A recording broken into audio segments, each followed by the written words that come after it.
Hello दोस्तों, स्वागत है आप सभी का आपके पसंदीदा YouTube platform the notebook global academy में। जैसा कि दोस्तों आप सभी लोगों को पता है कि पॉल्यूशन से रिलेटेड अलग अलग बहुत सारी नीतियां, बहुत सारी पॉलिसीज़ जो है गवर्नमेंट लेके आती है।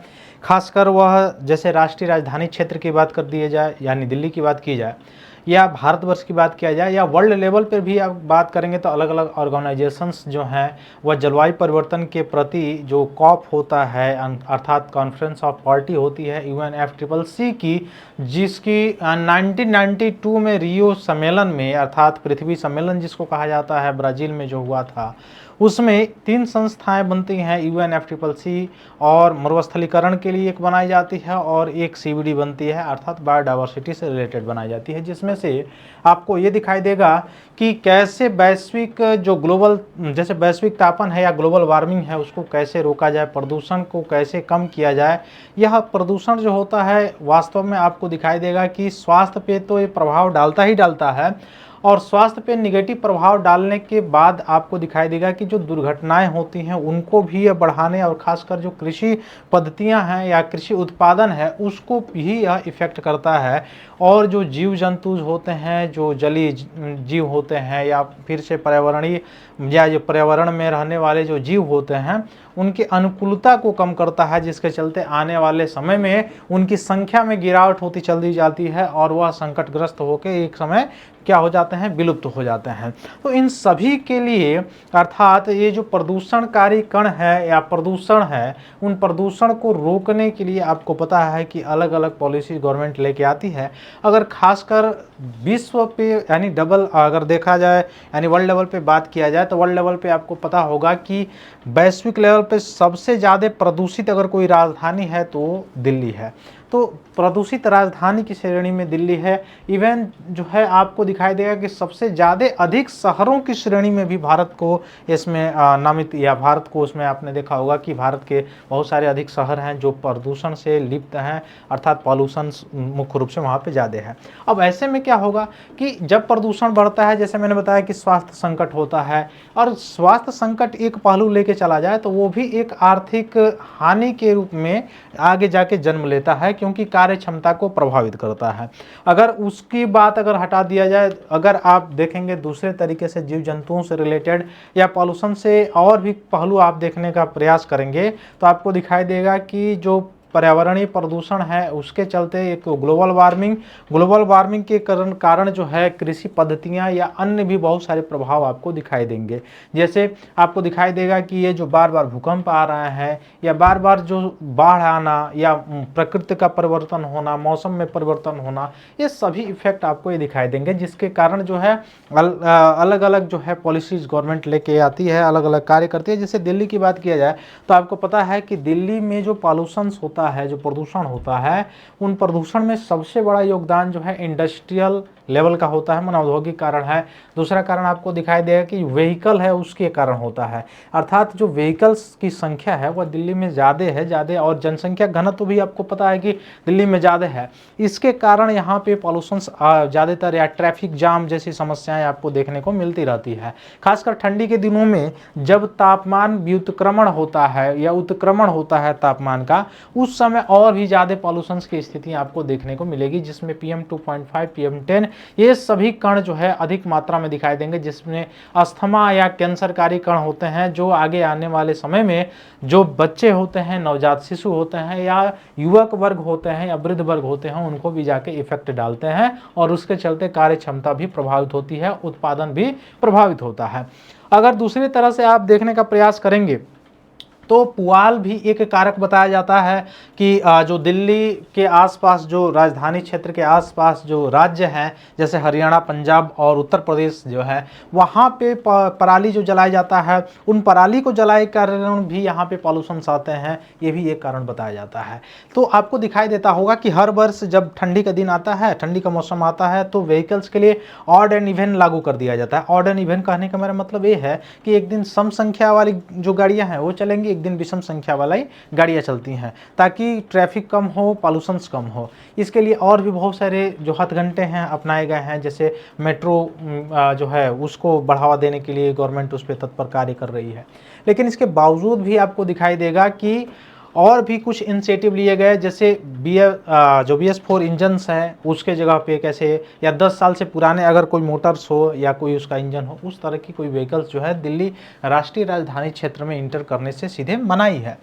अब इस तरह से अगर आपको दिखाई देगा कि वास्तव में जो मैं बता रहा था कि व्हीकल्स की मात्रा है वो ज़्यादा है, इसको कंट्रोल करना, और मतलब एक डायरेक्ट रूप से ऐसे कह दिया जाए कि व्हीकल्स पूरे बंद हो जाएं, तो एक तरह से कार्यभार भी या क्षमता उतनी नहीं है किसी और चीज़ की जो उसकी भरपाई कर सके। इसके लिए इसके संबंध में दिल्ली गवर्नमेंट जो है पॉल्यूशंस को कम करने के लिए, प्रदूषण को कम करने के लिए, ट्रैफिक जाम को थोड़ा सा राहत देने के लिए क्या किया है, जो पेट्रोल 2 व्हीलर जो व्हीकल्स हैं, जैसे स्कूटीज हो गए, मोटर वाहन हो गए, या जो 2 व्हीलर व्हीकल्स हैं जो दिल्ली में पेट्रोल से चलते थे, उनको बैन कर दिया। अभी हालांकि अभी ये तुरंत लागू नहीं होगा, 2028 से ये पूर्ण रूप से क्या हो जाएगा, बैन हो जाएगा, ऐसा बताया जा रहा है। अब 2028 से जब बैन हो जाएगा तो क्या चलेगा, EV चलेंगे, इलेक्ट्रिक व्हीकल चलेंगे, यानी इलेक्ट्रिक 2 व्हीलर्स जो व्हीकल्स हैं, 2 व्हीलर्स जो व्हीकल्स हैं, 2 पहिया जो गाड़ियां हैं वह संचालित होंगी, यानी वह आप दिल्ली के सभी क्षेत्रों में चला सकते हैं, संचालित कर सकते हैं। लेकिन जो पेट्रोल वाली गाड़ियां हैं उनको संचालन पे पूर्ण रूप से प्रतिबंध हो जाएगा 2028 से। अब आपको पता है कि पॉल्यूशंस को कंट्रोल करने के लिए एक संस्था है जिसको आप जानते होंगे, जिसका नाम है CPCB, central pollution control board. तो ये जो सेंट्रल पॉल्यूशन कंट्रोल बोर्ड है, इसके मुख्य रूप से 2 चीज़ों का देखरेख करता है। एक तो जल प्रबंधन का भी कार्य करता है, एक वायु प्रबंधन का भी कार्य करता है, मतलब जल प्रदूषण को भी और वायु प्रदूषण को भी ये देखने का काम करता है। इसके लिए आपको पता होगा कि NAQS भी मतलब NAQI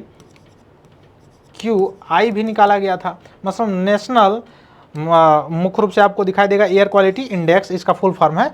तो नेशनल एयर क्वालिटी इंडेक्स में आपको दिखाई देगा कि टोटल पॉल्यूटेंट कण जो है 8 पॉल्यूटेंट कण इसमें जोड़े गए हैं। यहाँ से UPSC ने प्रश्न भी पूछा है पिछले वर्ष में। PM 2.5 हो गया, PM 10 हो गया, ओजोन हो गया, नाइट्रोजन ऑक्साइड हो गया, सल्फर डाइऑक्साइड हो गया, है ना, इस तरह से अमोनिया हो गया, ठीक ना।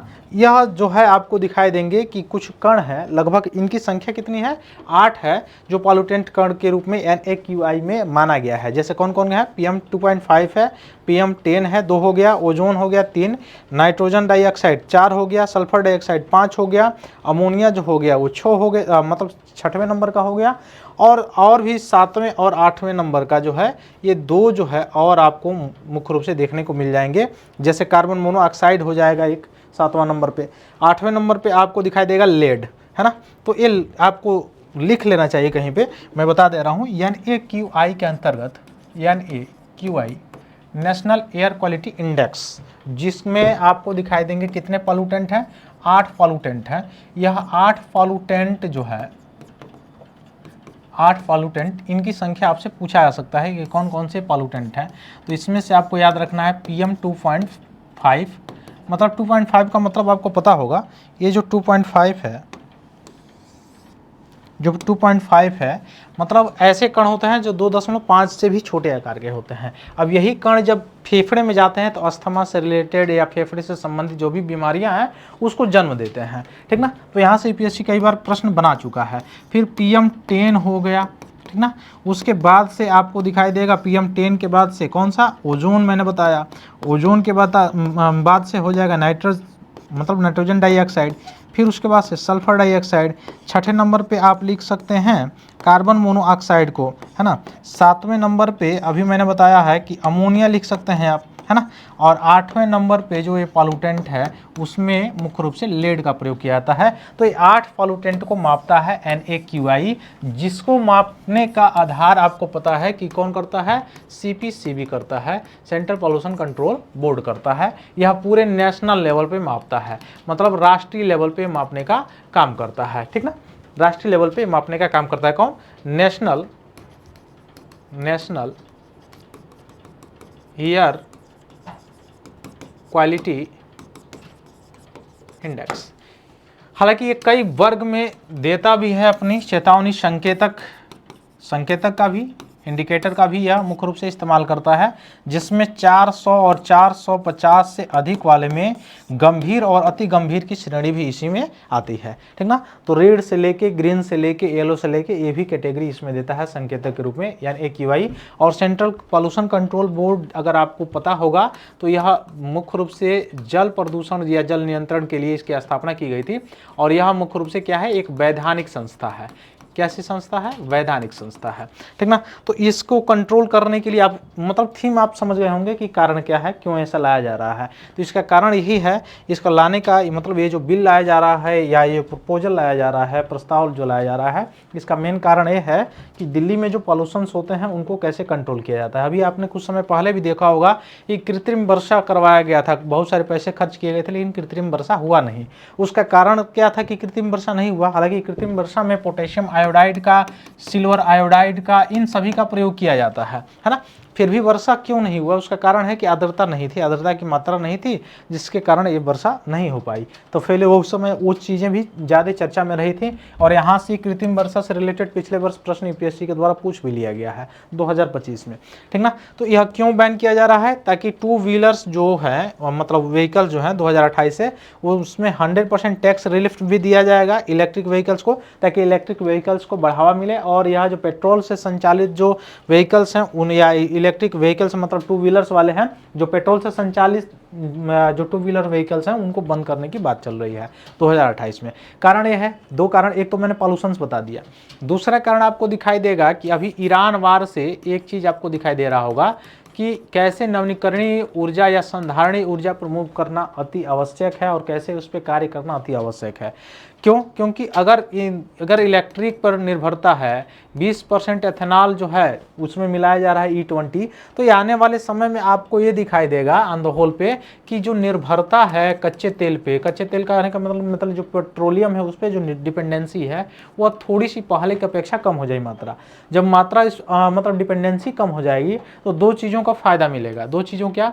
एक वैश्विक नीति में फायदा मिलेगा। वैश्विक नीति में कैसे फायदा आपको दिखाई देगा कि अगर कहीं वैश्विक अस्थिरता फैलती है तो उसका इफेक्ट, उसका प्रभाव आपके कंट्री पे नहीं दिखाई देगा। अब आप बोलेंगे उसका प्रभाव कैसे कंट्री पे दिखाई देता है, नहीं देता है? तो प्रत्यक्ष या अप्रत्यक्ष रूप से देता है। एक तो अगर पेट्रोलियम के मूल्य बढ़ जाते हैं तो उसके प्रभाव जो है आपके देश में प्रत्यक्ष रूप से दिखाई देने लगते हैं पेट्रोलियम के भाव बढ़ने के कारण, तो उससे भी महंगाई बढ़ जाती है। जैसे पेट्रोलियम का दाम बढ़ने से क्या होता है, ट्रांसपोर्टेशन खर्च जो है अधिक हो जाता है, और उसके अधिक हो जाने के कारण जो भी वस्तुएं हैं जो उससे ढुलाई होकर आती हैं, आयातित होकर आती हैं, वो भी अपेक्षाकृत महंगी हो जाती हैं। तो महंगी हो जाने के कारण मुद्रास्फीति बढ़ जाता है और क्रय शक्ति क्षमता भी कम हो जाता है, जिसके कारण आपको दिखाई देगी कि रुपये का अवमूल्यन भी होना शुरू हो जाता है।